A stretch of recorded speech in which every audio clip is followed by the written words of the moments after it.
Honey. Knicks family, welcome back to the God of Knicks podcast.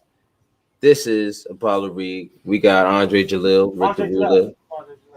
Of course, yes, Andre Jalil, Rick the Ruler. Yo, We got my boy Joe in here today with us. What's going on? Going on. My man. I have all this in the background showing. Listen, everything in the back. Yo, if I show you what was behind this white sheet right here, man, look like Jumanji back there. I was expecting you to come in with the fancy background. For me? Yeah. Nah, I'm not that fancy, bro. Straight white sheet, be good. I thought you was gonna have the Manhattan skyline in the background. The Manhattan skyline. not a bad idea. Crazy. I wish. Yo, hold on. That might be on the next one.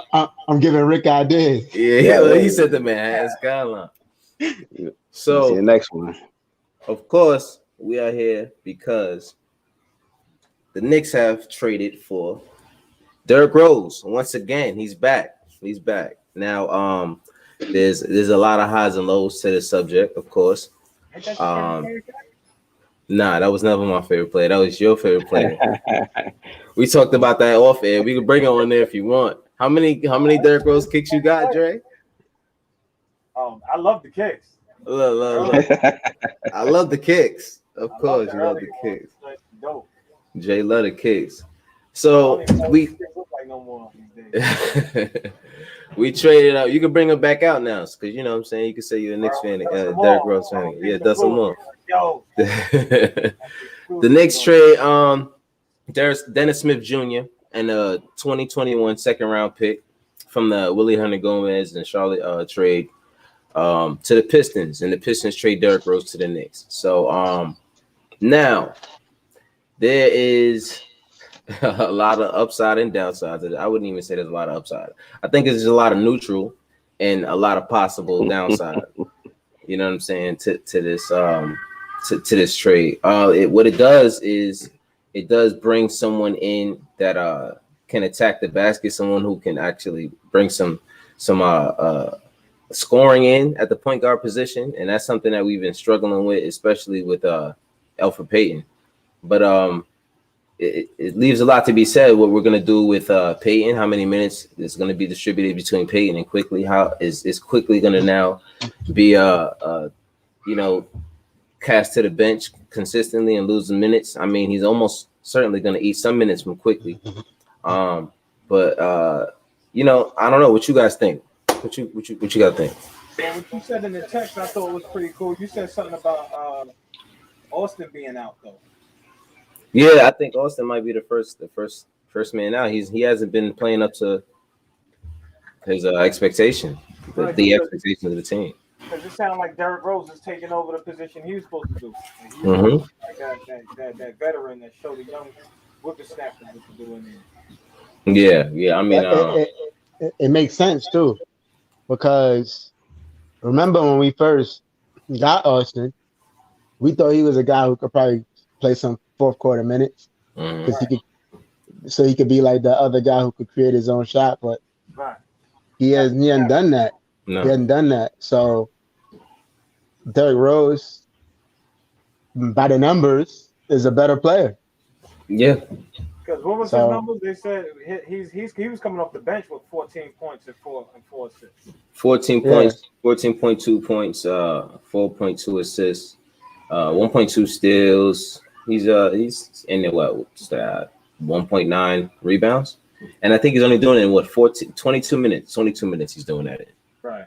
So I think he has he brings a lot. I mean, clearly we're not going to get the Derrick Rose of old.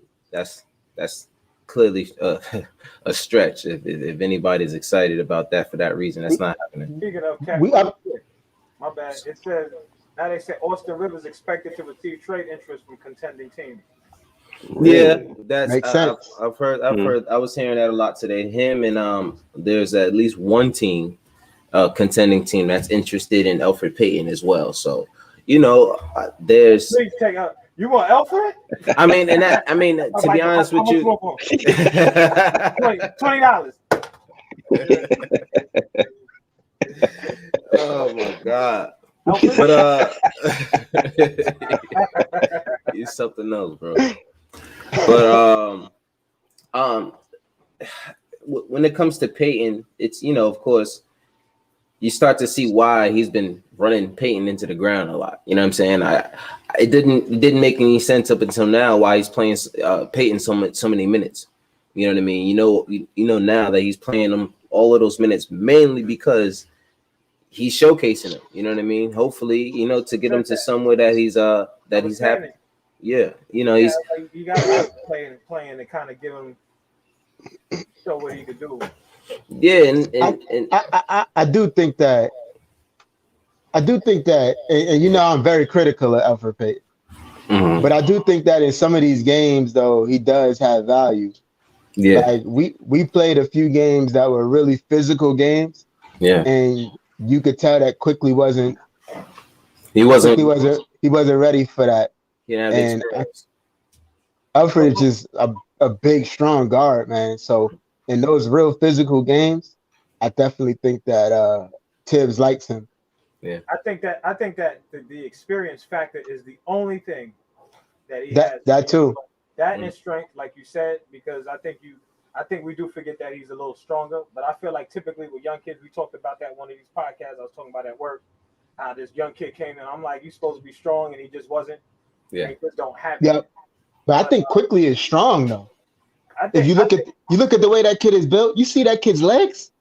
That he's his strong. His legs look like he be doing them little, what you call them joints. They be doing these joints with the. I just don't think he's that physical. Yeah. I mean, he's learning how he's learning. It's just he's gonna. That's. And some guys go for it and go into it.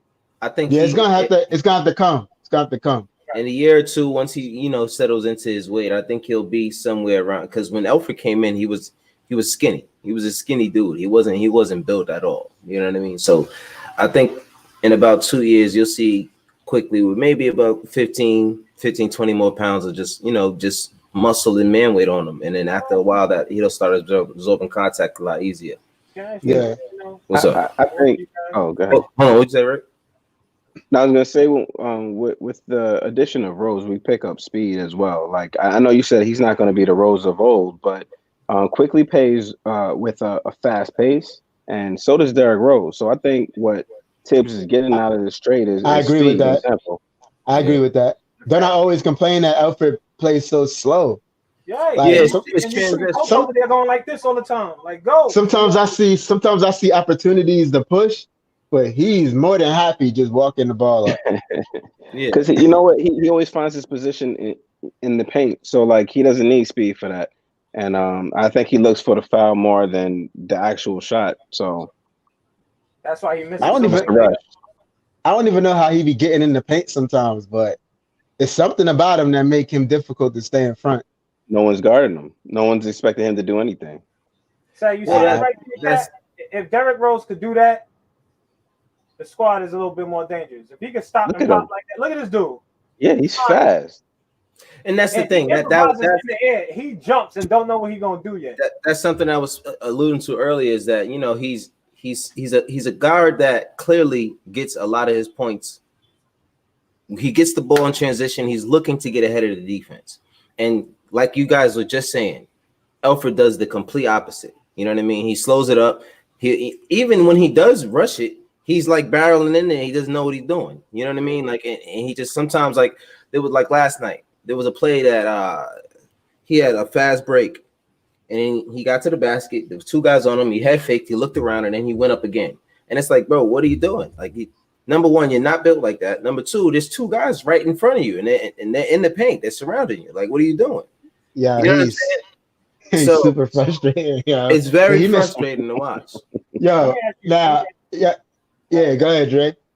I don't want to change it. Go ahead. If you was Nah, there was a play the other day where Austin Rivers was open and he didn't take the shot, but he passed it to Payton in the middle of the lane. And then Payton went in and he missed the layup. Right, I'm being frustrated with that. Like, well, you had the shot, dude. What's up?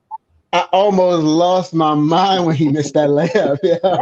Bro, and it happens every single game. Even when he's hot, he'll be hot. Like the game he had 22 the other day.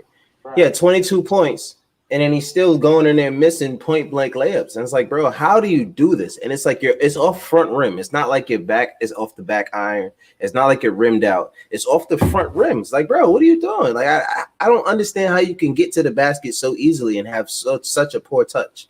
You know what I mean? Because he gets to the basket very well. Here's the question I wanted to ask you earlier. There's two questions I have. Let's say Elfrid Payton and Austin go, and now we have Derrick Rose. Like, how much better did we just get? I think with replacing, I think first of all, I think there's a realm where for a little while, you'll still have the same lineup, and you're just literally replacing Austin Rivers with Derrick Rose. And if you look at the game that Austin Rivers has been playing, outside of him getting hot, he tries to get you a little jab step. He tries to get in the paint, and most of the time he's not strong enough to finish. So if you're placing with Derrick Rose, I'm sure you're going to get at least 10 plus points in those minutes that Austin wasn't giving you. You know what I mean? And I think that's important for us. I think that's something that we need. We need someone that's going to come off the bench and give you consistent points. You know what I mean? That's what we thought Austin was going to give us. A couple games he went off, and it was like, all right, this is exactly what we needed.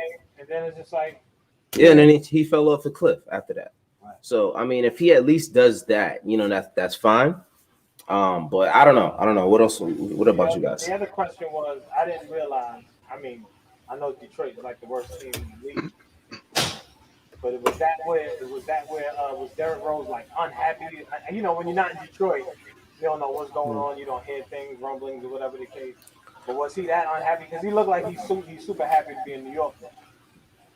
I watched a YouTube clip of a Detroit fan who was actually a Derrick Rose fan as well. But he was happy for him to actually move on because, you know, it just wasn't working. They weren't winning, and he wasn't starting. So, you know what I mean? Right. Of course, he said I would rather him go into a contender, but, you know, still, at least he'll be somewhere where he can at least fight for a playoff spot. I didn't excuse me. I didn't hear anything that he was unhappy. Right. Like, I never heard that he verbally expressed that, but you never know. Yeah, the only thing I heard is they said that he's been out of these games for like personal reasons and stuff like that. So I was like, that makes me a little nervous. Are we surprised? It was about the trade. I think that he knew. Oh, you talking about around the trade time? Yeah, this was like the last few games. It was just like they said, it was personal reasons and sickness and personal reasons. Something else happened. And I was like, oh, so something has definitely happened. When I heard that, it sounded like it was something definitely happened. They ain't have him out there. And then it seemed like they was announcing it during the last game, like last night. They were saying like the trade is went through. But of course, we don't see Dennis Smith anyway. He down there at the G League. It was funny. He gets to play. It was funny. Clyde had said something. He said now we have Dennis Smith. He's in the G League, you know, so he's working his way up. And then like the word had already came out that the trade that went through. Yeah. So and then that was funny as hell. And then Mike Breen just didn't say anything. You know what I mean? He didn't respond. Then Mike Breen said something later. Then he brought it back after the timeout. He came back. He said, "Well, Clyde, the Knicks he always talks have reported to because he doesn't want to sound like, you know, condescending or anything like that. He always brings it on nice. He got a lot of respect for Clyde. That was his childhood idol. Yeah, for sure. So I mean, you hear it a lot between the two. I mean, they're a good pairing. Because I don't think a lot of people can deal with Clyde outside of Mike Breen and Kenny Albert. You know, he's a little. You got to be used to him. But Clyde's bugged out, man. Clyde's different, but you got to respect him, man. It's crazy because he's the only person in the entire franchise right now that even messes with us that you can't really say much to because he won. Like, I won here. Like, how many of y'all can say that? Man, yep. Not one of y'all. So that's it. Even when he was talking about Melo's defense. Yo, did you see that? Matter of fact, did you see Melo? Did you see the comment section? Melo was tight about that. He said Melo had a good like, defensive play. And so he was like, "Oh," he said, Melo actually with the good D is usually an oxymoron." And then and then Melo jumped in the comments. He was like, he's always looking for something to say. He's just bored or something like that. I'm like, Melo, you didn't have to say nothing, bro. Right. Just let Clyde talk. Win that one. Yeah, just let Clyde talk, man. Melo came in there like easy money sniper. Yeah, word. He was looking like KD. Kevin Durant was like, "Yo, hold on, man. Don't look at me like that." You could have swore KD probably grabbed Melo's phone when he was with him. But, that was funny, man. But overall, are y'all happy about the trade? I mean, we upgraded our roster. Maybe you're not happy, but like, do you think it was a smart thing to do? All right, I think we upgraded. We upgraded our roster. Yeah. I think it's definitely an upgrade considering the fact that we're still clearly going to be making trades. Like that's obvious. You know what I'm saying? Yeah. It's just this isn't it. This is just the, and it's funny because if this happened and no one really knew about it until the ink was really hitting the paper, you know what I mean? Imagine how many other calls and moves are probably being made behind closed doors. And this is why Leon Rose and World Wide West wanted it that way, and Walt Perrin, they wanted it that way. They didn't want, you know what I mean, only this word to come out, and that's why the New York media hates them because of that. So there's a couple of things that if I was concerned, that I would be concerned about. One, Derrick Rose's finishing at the rim is not what it was the previous years. Like this year is kind of taking a fall. Mm-hmm. It is, I'm not gonna say it fell off a cliff, but it's not as good as it was last year. Right. Now, that might not be a big deal. He might be perfectly fine. He might still be the same exact finisher, maybe having an off year, or maybe it's just because he's playing in Detroit. Another thing I'm concerned about is with Austin Rivers. One thing about Austin Rivers, he's actually not a bad defensive player. Outside of that one play, you know exactly what I'm talking about too. Yeah, man. That play pissed me off. But he's not a bad defensive player. Derrick Rose is not known to be a plus defender. No. So never. So we kind of lose. We gain some offense, but we lose some defense. Well, I mean, if you consider how sporadic Austin's play has been, he hasn't been able to play consistently because he's not locking anybody down on top of that. So so when he does get in there, he's playing serviceable defense, but it's not like he's locking anybody down and changing the course of the game or anything like that. In those minutes. So, I mean, plus we might get a better defensive effort from Rose than we think. So we'll see. Right. And I mean, even with those minutes being sporadic and we're barely getting any minutes as consistent out of Austin Rivers, we're still first in a lot of defensive categories. So, I mean, I'm not really worried about Derrick Rose, especially if he's not going to be our starting point guard going forward, which I do see us having an issue. I do see them having an issue doing. I think Tom Thibodeau wants to start this guy and have him as our starting point guard. I was going to say that it's going to be an issue with everybody. Yeah. I think Austin Rivers is going to be mad.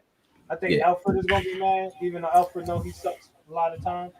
But that I feel like it's going to be like a week. He's going to be a few games. And he's going to be like, yeah, you ready? Go ahead, go. You start.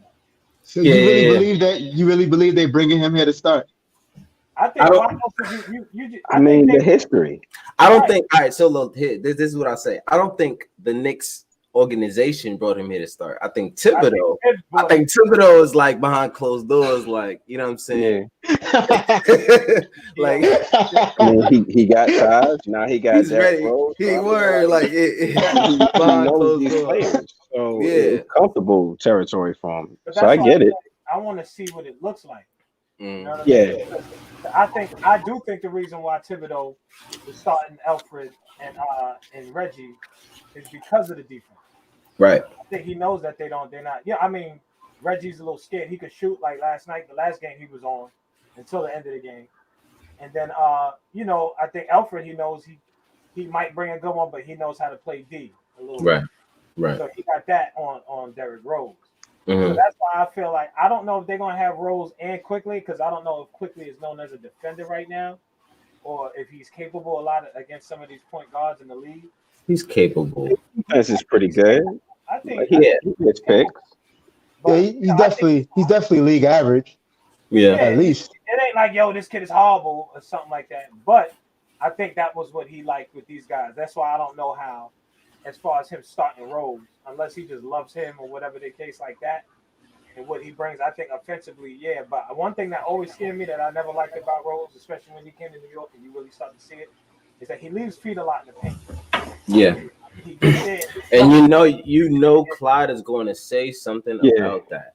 The Cardinal center passing. The Cardinal center. Yo, that's the exact thing that came to mind. He's saying that single time. It's the Cardinal center passing. Yeah. He leaps in the air and he passes it. Where He does that a lot because he gets there, but he's moving faster than everybody else.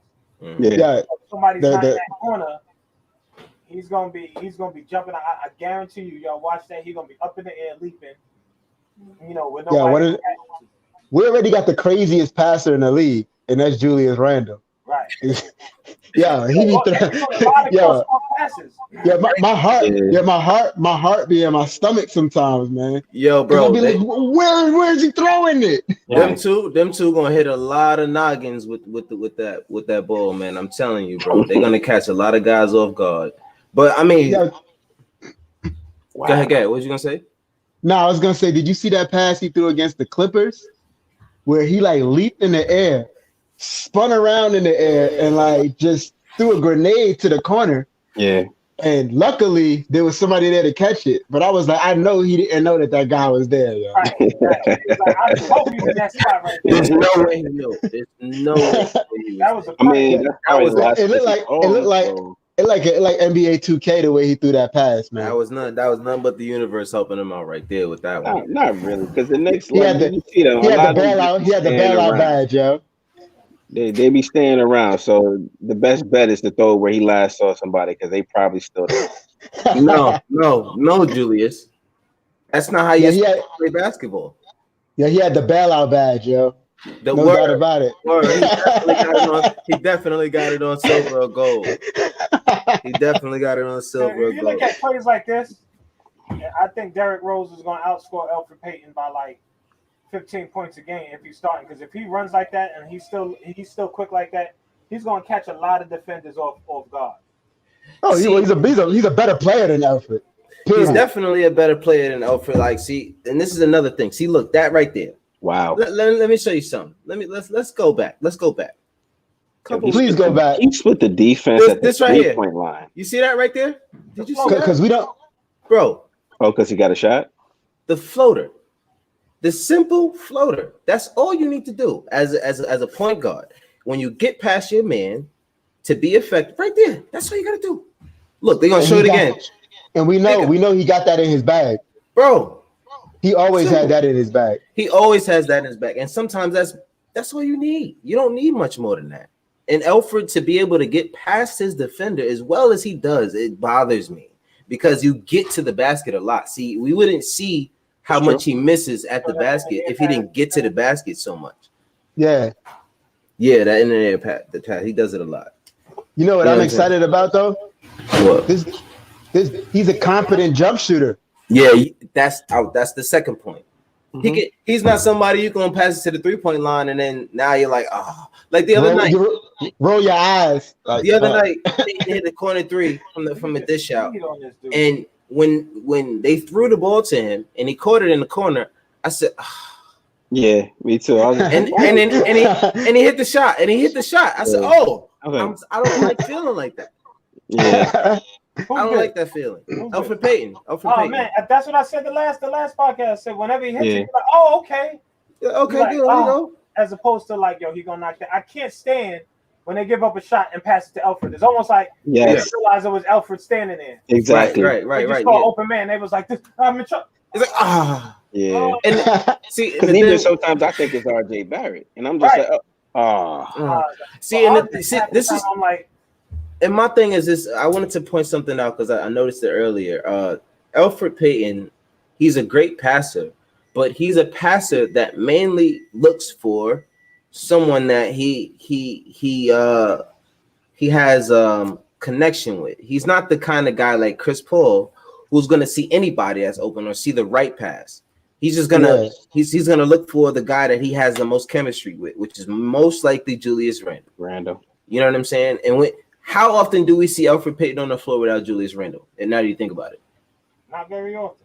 You don't ever really see him on the floor unless Julius Randle's on the floor, and that's those are the things I can't ignore. You know what I mean? Maybe that's why Thibodeau had him out there like that, because he needs Julius Randle. He needs Julius Randle because that's the only guy that he's going to be able to get open shots for. He doesn't know how to get RJ open shots. How is it that you have some RJ when he's not on the floor with Elfrid Payton, he gets off somehow? I don't know how it happened.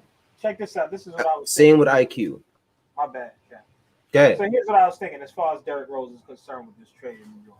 Mm-hmm. And I look at the Chicago Bulls. Who they had? They had Joe. They had Luol Deng, Derrick Rose, Joakim Noah, Taj, and who was that? Who was the last guy? Who I'm leaving out? They had. You said Rose, Taj, Noah, Taj, Butler.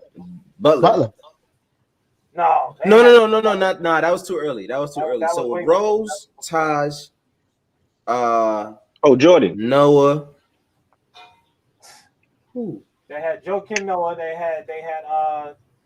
I don't know why I'm just not catching that. They had Luol Deng. You mentioned Luol Deng, though. Yeah, that's what I'm saying. They had Luol Deng, but I don't know who the fifth person is. So I'm just it was somebody throwing. Yeah, I'm just feeling like. Oh, it was like Tony Snell or somebody, I think. Oh yeah. He was there around that time. Yeah, he was there around that time. So I'm looking at it like Keith Bogans. Oh man. Oh, they had Bogans. Remember he was a starting shooting guard. Yeah. Oh yeah, that's right. Keith Bogans was a starting shooting guard. So this is what I'm saying. So let's say he recaptures that magic. I like Mitch better than Joakim Noah. You know what I'm saying? We got Mitch down there, defender. We have a very serviceable power forward. At least Joakim Noah take a mid range though. I'll take that. Yeah, Joakim Noah is a power forward, but Julius Randle's way better than him. Mitch, I think, is better than Taj. I know Taj just knew the system and he was experienced. But he's gonna be coming off the bench. You know what I mean? But I like Nerlens off the bench. Taj could be the third string. You know what I mean? He's older or whatever the case. But if we got a couple shooters, I think it's like if he could do it with that squad, if Thibodeau could do it with that squad, I don't think Luol Deng was like really. Oh yeah, Kirk. But who we getting for Rivers though? Y'all mentioned Rivers a couple times. Who we getting for? Who are we getting for? I mean, there's a couple of contending teams that are interested in him. Right, but who's the player in talks for Rivers? No, there's no player. They're just interested in Rivers. He's the main piece. So it's like, all right, now we got to bribe you. Like we're sellers at this point. You know what I mean? No, they're buyers. They would be buyers. We would be sellers. You know what I'm saying? This is what we have. And they're like, well, he hasn't really been producing, so we really can't give you that much. So it's going to have to be something. If you throw him and Elfrid maybe together, you can get something. I don't know. I don't know. I do know that everyone's still keeping an eye on Lonzo Ball. And I also do know that JJ Redick says he wants to go to a team in the Atlantic area. So I think that's something to keep an eye on. I think that would be the guy right there. JJ? Yeah. Get those jumpers off. Yeah. Yeah, man. We need shooting, man. Yeah. It's true. And I said in the chat, you know how I feel about JJ. Yeah. JJ like to let it fly. You know what? All the time. A lot. He never seen a shot he ain't like, yeah. Yeah. That's true. But he's a fast pace player as well. So like he may fit that faster tempo team that it looks like is being formed. So right. Yeah. You know. Which we hope Derrick Rose brings to the team, you know, and that's to bring it back. That's part of his identity. Yeah, and that's hopefully if that happens consistently, he's got to get the minutes. He's got to get consistent with the team. I know Coach wants him to play, but he's not just going to throw him out there. You know, he probably will. Is he gonna play tomorrow? You never know. I mean, I doubt that. They traded him. All he has to do is pass a physical and pass the test. That would be rude. Yeah, that's why would it be rude? I doubt it. He just came back. He ain't been playing any games. Exactly. And Can you So we imagine tra- that you didn't play the last couple of games and then you get he to ain't even start do a on practice a yet. whole new team? I didn't say he had to start. I said, is he gonna play? Yeah, it's still. I mean, we traded for him to play. I would imagine. I think with a team looking do a for. couple practices. I would. Think. Nah, I'm gonna be honest with you.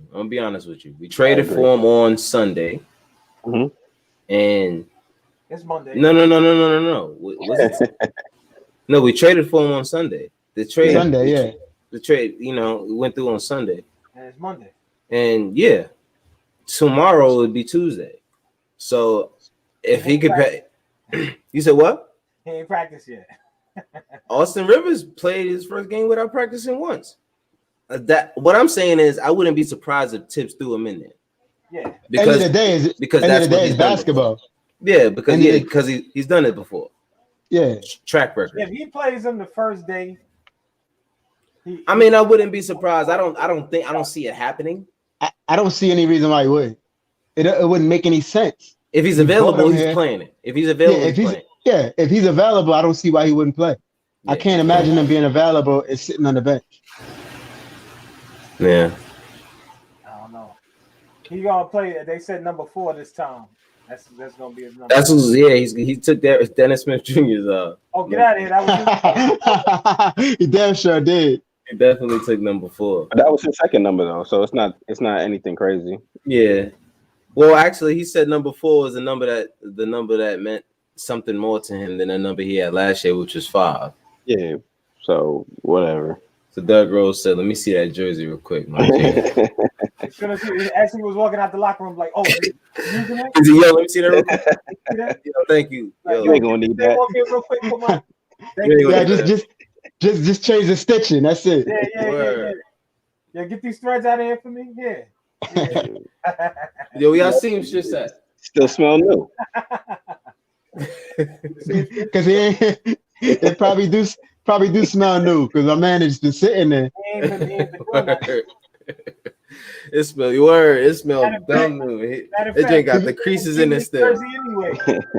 Yeah, he still got the creases. He still got the creases in his jersey, bro. He been grabbing Alfred Payne water.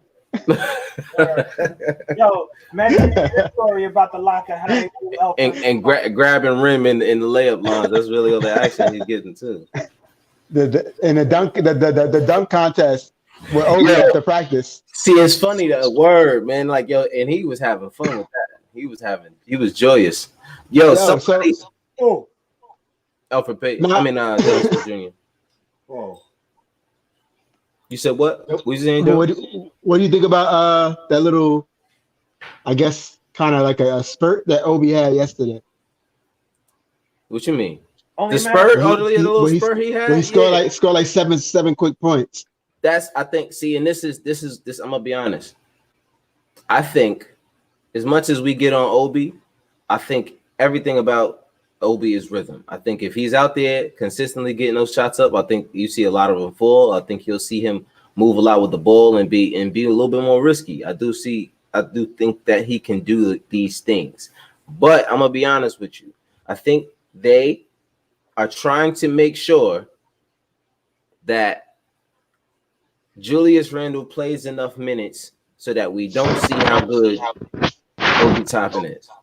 Because if Julius Randle's out, if he's ever gets fouled out or he gets hurt, and you got to play Obi for extended minutes for consistent games, and he throws in a 19, 10, and 3 game here and there, and then he throws a 16. It's everyone is going to go insane if that happens. I promise. Game. I'm gonna keep it a buck with you, bro. If Julius get hurt and we got to play Obi extended minutes, I'm gonna be a little bit nervous. Yeah, I'm gonna be a little nervous. I mean, he's not gonna be Julius. Yeah, of course not. But I haven't been 100% comfortable with what I've seen. No, of course not. That's what we talked about. Though. We talked about that. Yeah, we talked about that. He hasn't shown us what we wanted to see yet, but those spurts, like the spurt he had yesterday, we needed that. I needed to see it. It happened. I wanted to see. Right. It happened. Number one, it was a consistent spurt because you know that he's not going to play him consistently. He's not going to keep him out there for more than 5-10 minutes. But he don't get the minutes to show what he can really do. To show right. And this is what I mean. If there's ever a scenario where Julius Randle's hurt, or he's not gonna play a game or two, or let's say protocol, and he's missing 3 games, and you play Obi those 30 minutes. If Obi plays 30 minutes for 3 straight games, I think we're gonna see enough to be like, yo, we could trade Julius. I promise you, Knicks fans. I'm not saying us. A lot of Knicks fans, I guarantee you, will be on that train. I promise you. So it sounds like a lot of crazy. I'm about to say it sounds like a lot of crazy Knicks fans, but there is a lot of crazy Knicks fans. Come on, bro. Yeah. Right now he's playing at an all-star level. Like, why would they still want him traded? Like, that doesn't make sense. Right now he's coming up the bench for the all-star team. Listen, I think we should have moved Julius. For a while, I thought we should. I think if we could find a way to bring somebody in with these pieces that we have, the Alfreds, the Frank Ntilikina's, unfortunately, the Austin Rivers.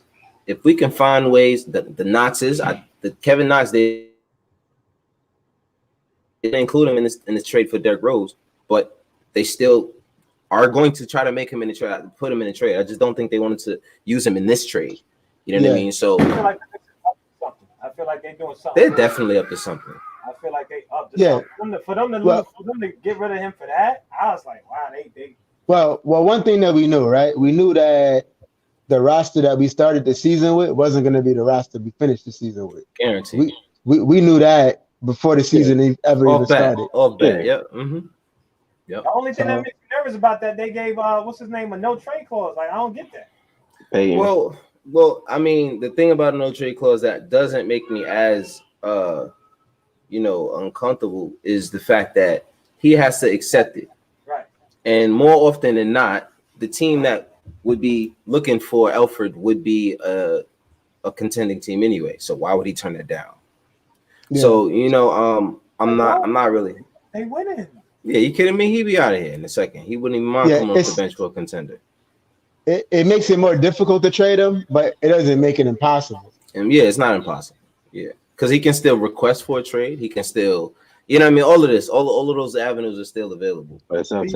All it really means is that he has like a moniker of control. Yeah, for sure. And which he's owed for what they did to him. Not like they did anything to him. What they do to him? They didn't do anything to him, but they was like, yo, bro, get up out of here, but we're gonna bring you right back. But we're gonna give it to us. You know what I'm saying? But you're gonna have to really play up to par. But if you look at it, that's probably why Quickly hasn't really been playing a lot of minutes the past couple games. If you look at the past couple games, he's been playing like 12 minutes, 15 minutes. It hasn't been a lot of minutes, and it looks like they just forced that. And it's bugged out, right? Because one thing about Tibbs is that Tibbs usually coaches to the flow of the game. Like whatever's happening in that, he's not going to just automatically say you're going to get 25 minutes tonight because you got 25 minutes last night. So I'm looking at some of these games where Quickly actually hasn't played bad. And then he's taking him out. But and they're still taking him out. It's little weird. It happened in the game versus the Heat. I think it was the third quarter. It was the third quarter. He just came in the game. No. It was fourth quarter. He just came in the game. He started the fourth quarter, which he usually does. He starts the fourth quarter and he's in there. If he's not in there for the entire quarter, he's at least in there until about the 5-6 minute mark. If he messes up, and then they'll put Payne in. But if he doesn't mess up, he's playing all 12. This is what Tibbs does. You know what I'm saying? The kid did not mess up at all. He came. He actually made some big plays. Yeah, he just hit a step back 3 over Melo. Boom. Then he gets the steal off the inbound, and then gets to Reggie Bullock. The pass to Reggie Bullock. The kick ahead to Bullock for the layup. And then they call a timeout, and then he's out the game. And I'm like, why did he take him out the game? They keep doing that. That's not the first time he did that. And the game was, and I think the game was tied when he took him out. Yeah. Then we start losing. And then they went down by 4, and then he put him back in with like 2-3 minutes left or something. Yeah. I was just like, what? Wow. Bro, That's what I'm saying. He has to be Like showcasing Payton.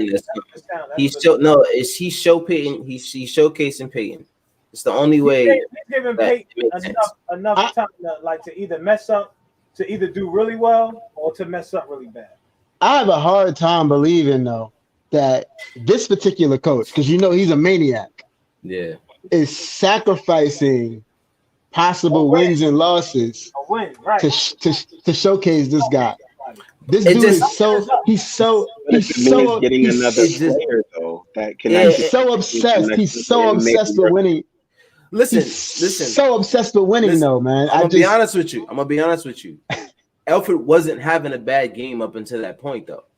You know what I mean? He was 3 for 12. What he wasn't playing. Yeah. I mean, he's always 3 for 12. If you really look at his stats, he's 3 for 12 like every game. I'm not surprised he was 3 for 12. Yeah, you're not surprised. But I mean, it's not like Alfred was stinking it up. You know what I mean? All over the place.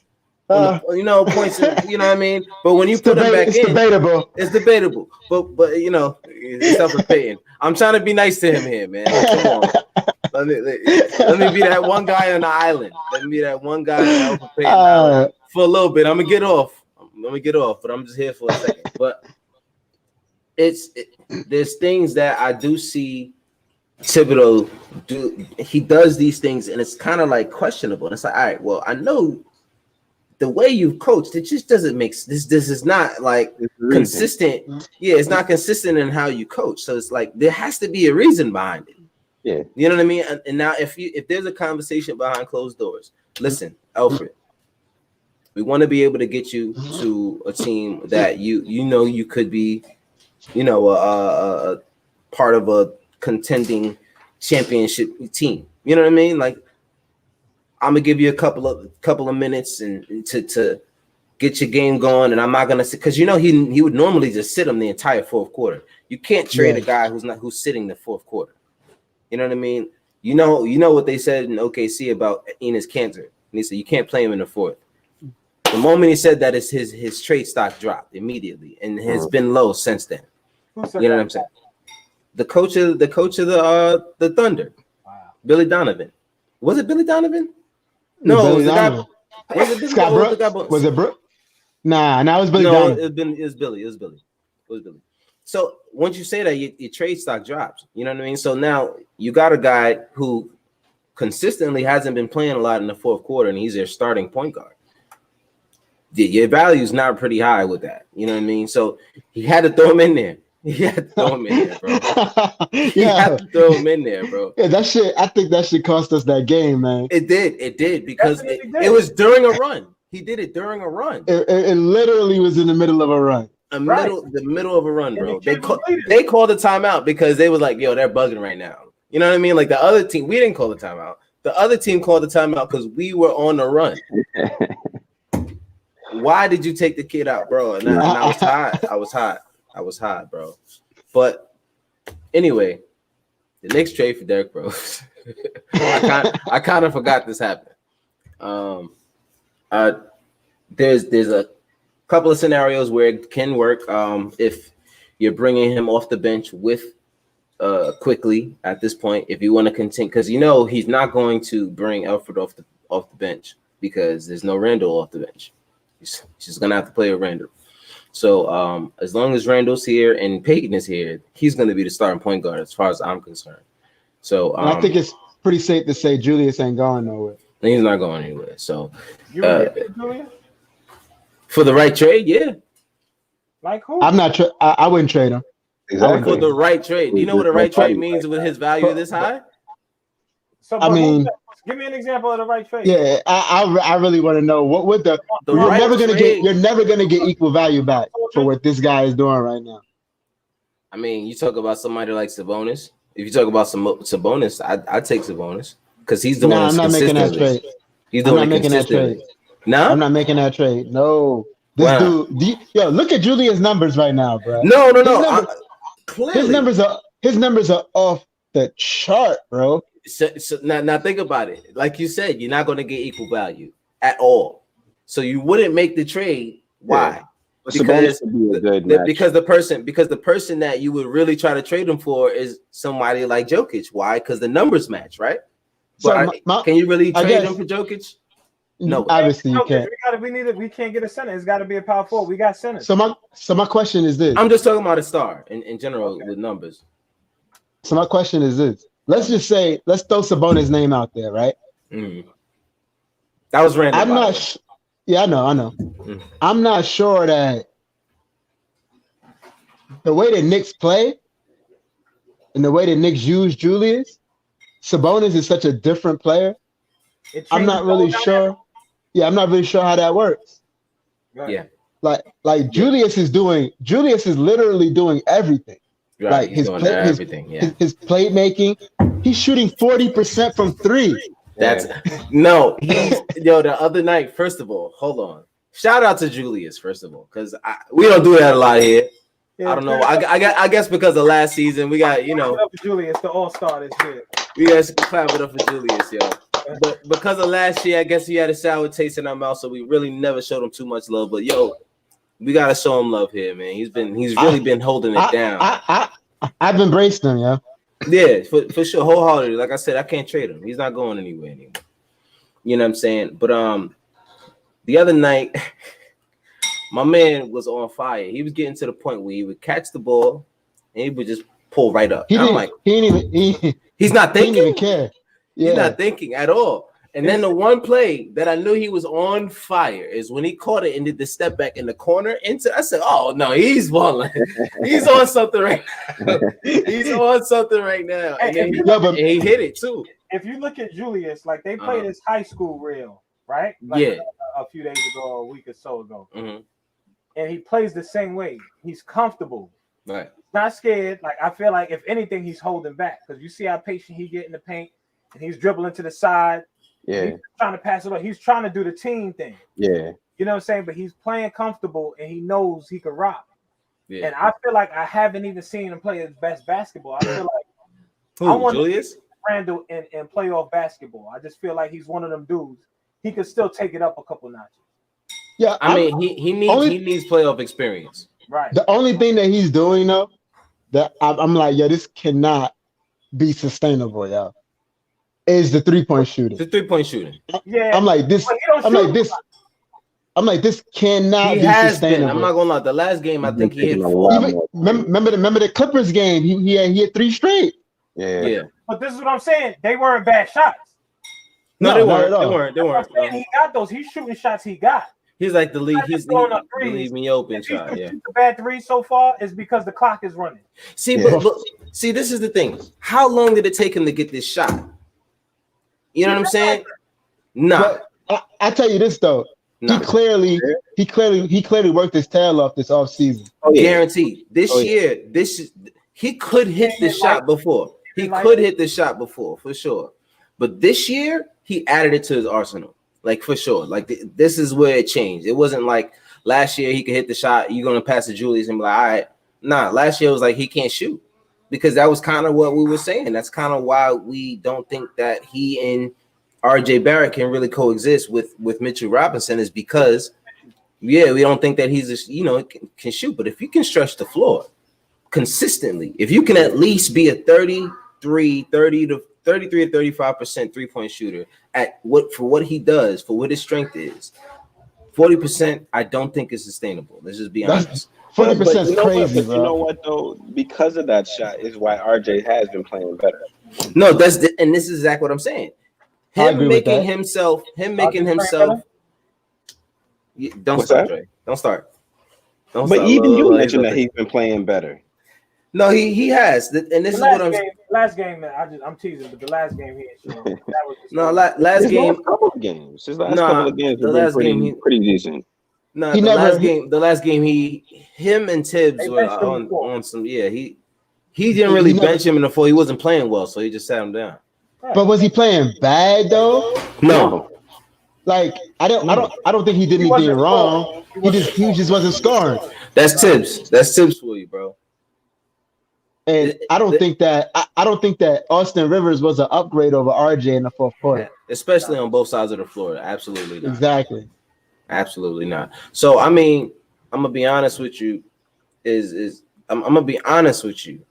There's a possibility that RJ Barrett can still take it up a notch from 3 this season, and do it at a respectable level. Well, he has though. If you look at his last 15 games or so, his last 10 games, he's shooting 33% from 3. Okay. You know what I mean? He still has some offers in there, 0 for 2, 0 for 3, you know what I mean? And then some nights he get hot. And some nights he gets hot, but not some nights, few nights. You know what I'm saying? some nice. Why you always want to rag on my man RJ? Yo, nah, he does it. I feel like I've always been. I'm like very critical on certain players, and I just when everybody talking them up, and I don't see it. I'm just kind of like I don't know. Yo, Dre be trolling, yeah. I don't think. Nah, for sure. I don't think he's. I don't know if he more out of him. I don't know if he's special, but I think he's really good. Yo, Ruler, exactly. That's how I feel. I don't think he's special. I think that's fair. That's fair. No, yeah, that's fine. That's fine for sure. As long as, because my thing is, if you look at what he's, a lot of that is because I feel like he's inconsistent, and there's just got to be a thing there. I don't know how you break that. Honestly, I just wish. I think his jump shot is inconsistent. I don't think his performances are inconsistent. Right. Yeah. Like he's giving you that 18 and 7 every night. Right. I mean, there's night he does the Payne where he misses these layups and stuff like that, and I'm serious. I'm not trying to be. I'm serious. He goes in there, and he messes up these layups. And it's like, yo, we could have been up 4, and it's just like, yo, come on. And I don't know why that drives me nuts. When a professional player misses so many layups, it just drives me crazy. I mean, like I was looking at it earlier. Those things they stay in my mind. It should drive you crazy. I was looking at it earlier. My man, if RJ Barrett, his rookie season, right? Mm-hmm. His rookie season, he averaged, what was it? 14, 5, and 2, 2.5, 3 assists, something like that. And 14-5, he averaged 14, 5, and I think 2.5 assists for his rookie season. And he got a lot of slack. Now, if Frank or Knotts, who are both also lottery picks that we devoted a lot of training, time, money, all of this into, if either one of them could give you what RJ did last year, we would never want to get rid of them. We'd be happy. We'd be happy. And the way RJ has stepped up from last year to this year, we talk about consistency. He's as inconsistent as he can be. He's miles more consistent than he was last year. He took a huge leap. He took a huge leap, and he's only 20 years old. He literally just turned 20 years old, and he's got a lot to learn. And you know what else? He hasn't had any of those crazy games where he's like 2 for 14. You know what I mean? Exactly. He has one every now and then. Every now and then he'll throw one. He'll sprinkle one in there. But he hasn't had one recently. He hasn't had one in weeks. Right? Yeah, in weeks. You know why? Because he's been working on the kick-out shot because he's realizing that teams are going to give him that shot. And what he's also been doing recently that a lot of people haven't been giving him credit for is that mid-range pull-up. It's been I knew you were gonna say that. Sweet as hell. It's true. I knew you were gonna say that. That mid-range pull-up. Is it me or did it look like he just got that in the last couple games? It seemed like he had to get consistent with that. Yeah, I mean, it was started falling a little bit more. I also think he realized. I think it just started falling a little bit more because he was taking it, but it just wasn't hitting. Yeah. And I think they started falling, so that's why it looks a little. Well, that's why it is a lot better because it's falling now. Yeah, he even takes the 3 a little bit more confidently. I also think he realized that shot was available for him. Like, wait a minute, yeah. Yeah, he started being more aggressive. I think looking at tape, I think the coaches went over the tape with him like, yo, that shot's there right there if you want it. Every single time. You know why? Because if you look at it, every time RJ gets the ball and he's driving to the basket, once he gets around the foul line, everybody shifts to the bottom of the paint every single time. So if RJ has him on their right shoulder and he's driving to his right now, but across the lane this way to get around, at that point, this whole left side of the court is open. It's a simple stop right there. Everyone that's guarding you is going to go all the way to the basket. Why? Because they think that's where you're going. He has to stop right there. And now you start to see him doing it. He stops at the free throw line, mid dribble, pull up. And it's there every single time. And I know for a fact that Johnny Bryant is the one that's really working with him on that. Because that's something that Gordon Hayward has in his arsenal, Damian Lillard, Donovan Mitchell. That's why he is, they call him the guru when it comes to guards, because he knows, listen, get to your spot and just rise up with confidence. And he's starting to do it consistently. And you notice that I also noticed a little more touch on his floater. He got that from quickly, like Dre said. That's what I've been saying, boy. He saw quickly. Yeah, he did say that. Yeah. He said, I remember I used to look at his floater like, yo, you shooting that junk too hard, man. But now he got a little touch on it. Little touch. Yeah. I mean, he had that in He's his strong rookie as hell, year. yeah. He was doing that floater in his rookie year, and all of a sudden he stopped. But I think he forgot about it, and he started doing it again. It quickly reminded him. He was like, Yeah, I think so. Like he be using that joint. That's all he got to do is use it. Just add a couple.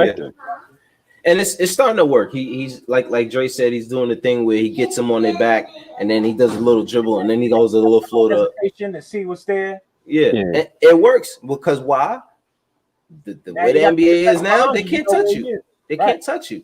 You know what I mean? And if you raise up, that's a foul. It doesn't matter if you went back or whatever. They're on your back. As soon as you do anything, that's a foul. So I think that's a move that even Alfred Payton does it well, which is why it's so frustrating that he misses so many floaters, because he has like 90 chances every game to just hit 3 floaters, and he's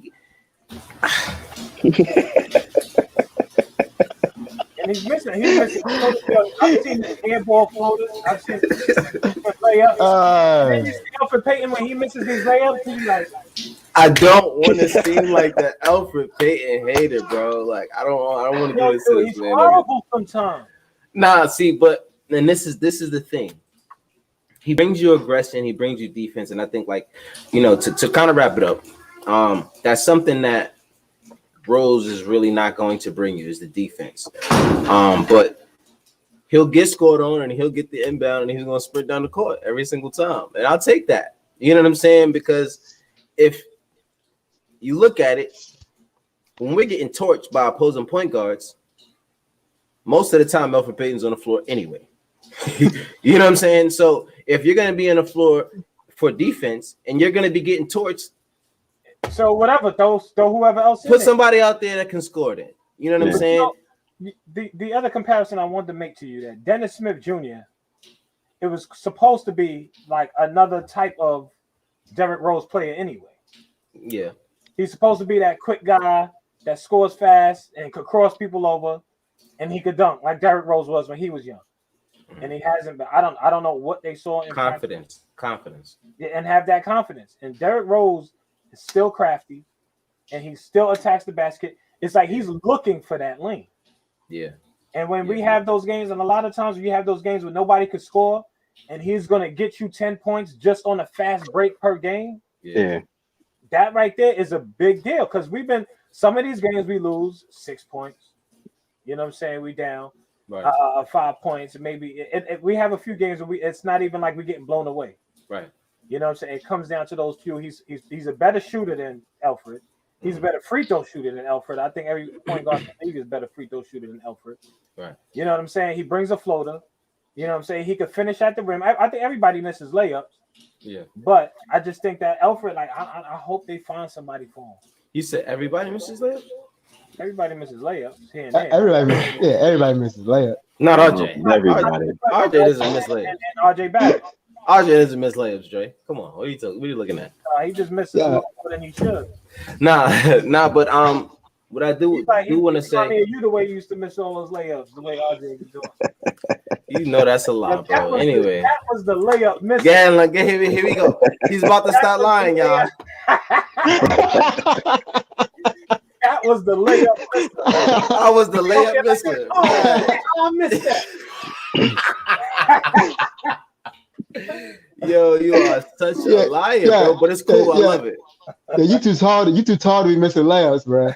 That's how you know he's lying, bro. I'm right here. I'm clapping everything. Everything was a clap, bro. You crazy. Backboard in the rim. That'd be bro. I got monkey arms. I'm clapping everything. I'm not missing layups. I'm not missing layups.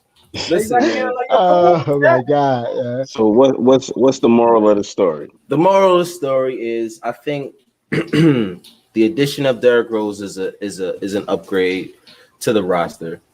He brings something that we thought all these other guys were going to bring consistently. We hope he brings. Right. Say if he's starting. Say if we get rid of Alfred and now he's starting Alfred. My bad. I mean Payne Manning, whatever his name is.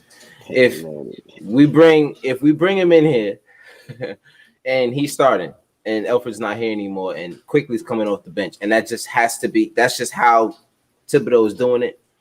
At least those minutes while Quickly isn't in the game, there's someone in there that you know is going to get you some buckets, or at least be aggressive enough.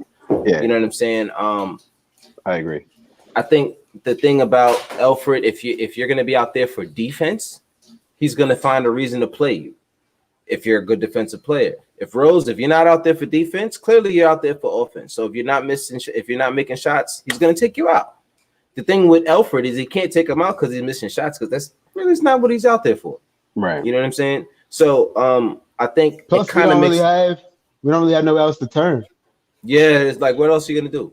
You know what I mean? So I do think it's an upgrade. I do think that there are at least one or two more moves that are going to be made before the deadline of March 25th. And we'll see. What about you, Joe? What you think? Final words. Well, we upgraded the roster, obviously, so I'm happy about that. I don't know. I don't really have much. I just want to see this team keep improving, winning games, competing. That's pretty much it, man. I don't got much. I know usually I got a lot to say, but I understand. I think that like you said though, like it's not much to it. What I do like is that we brought in somebody, like you guys said, that he could probably go in right now. Derrick Rose could probably start. Right. You know, I'd like to see him do some practices and all of that and get into the swing of things.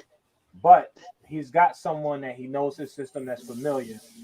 And I think that we could get 6 points better. I think 6 points better a game by attacking the basket, like quicker, getting to the I'll take it.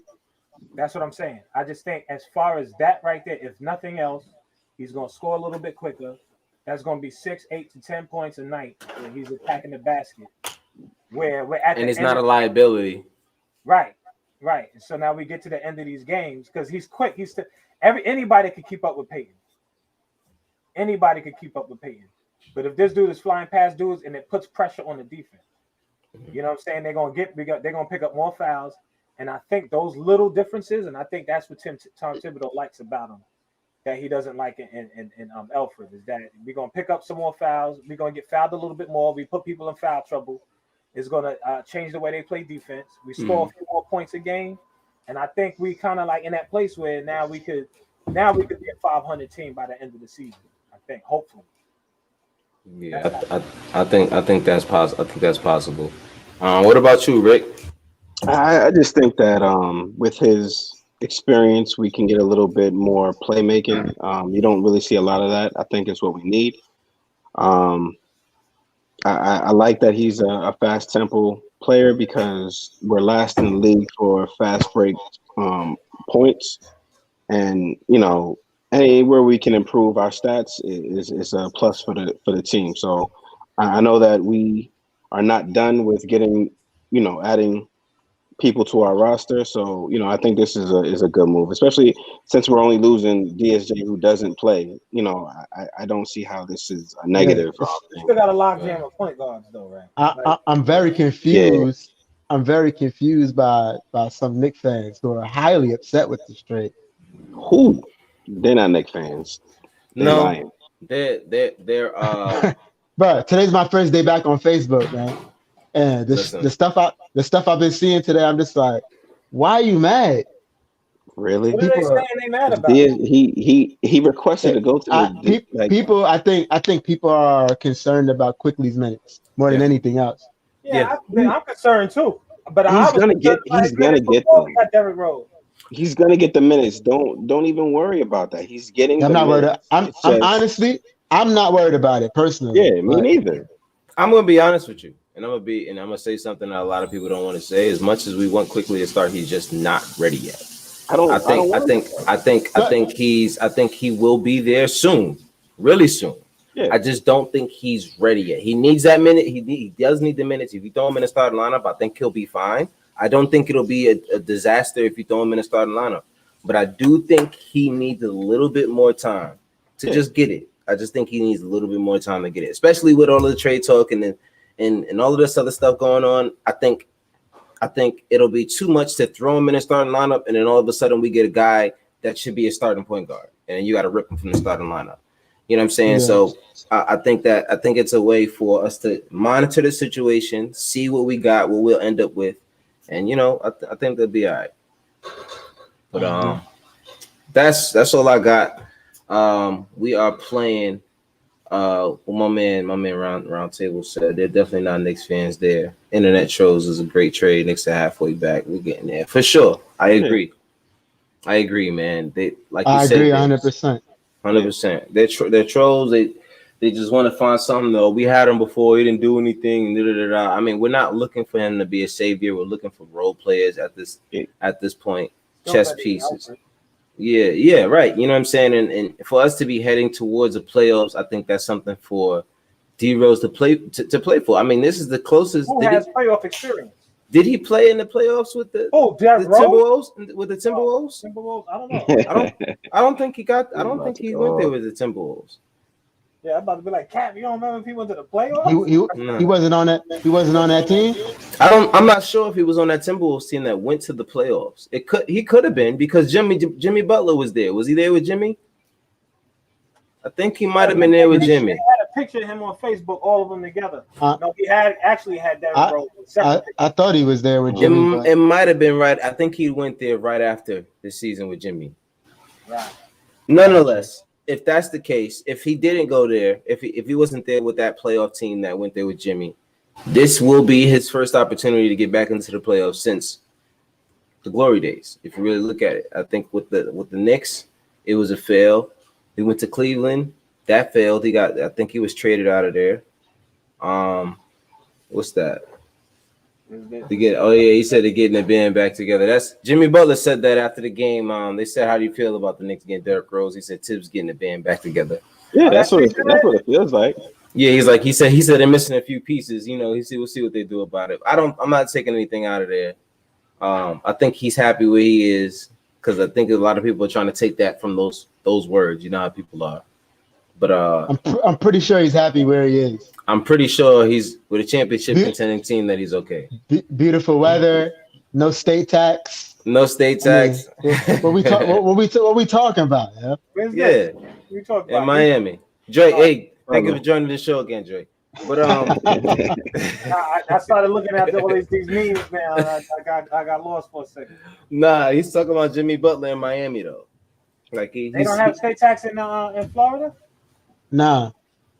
I'm gone. Nah.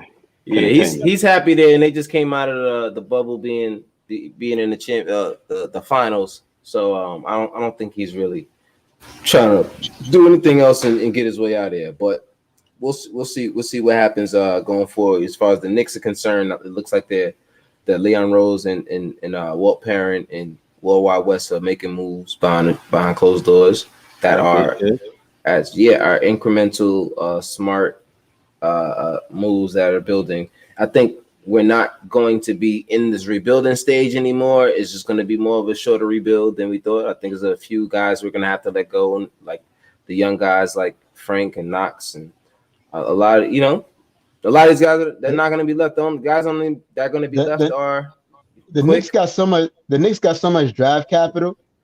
Yeah. I find it hard to believe that they're not going to do something. Yeah, they have way too much draft. I think they have 4 picks. I think they have four first round picks in the next 3 years or something like that. Yeah, you gotta be looking to move some of that. Yeah, for sure. And then not to mention there's like 8 second rounders, now 7 or 6 or something. Yeah, they definitely got to be looking to move some of that, man. So yeah, they definitely there's gonna be a lot of moves. So we'll see. We'll be back with y'all. We play the John Blank. I'll be right back. Hold on, right here. I wish I could. Miami. We play Miami again. Yes, we play Miami again. That's right. We play Miami again tomorrow at 7:30.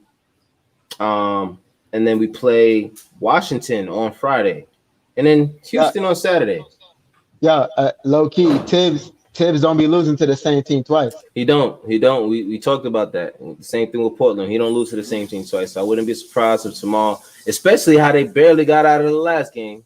Yeah. I wouldn't be surprised if very upset about that last game. Yeah. That last game was frustrating. Yeah, it was in our grasp still. It was really ours to lose, and we just say, you know what, you guys take it.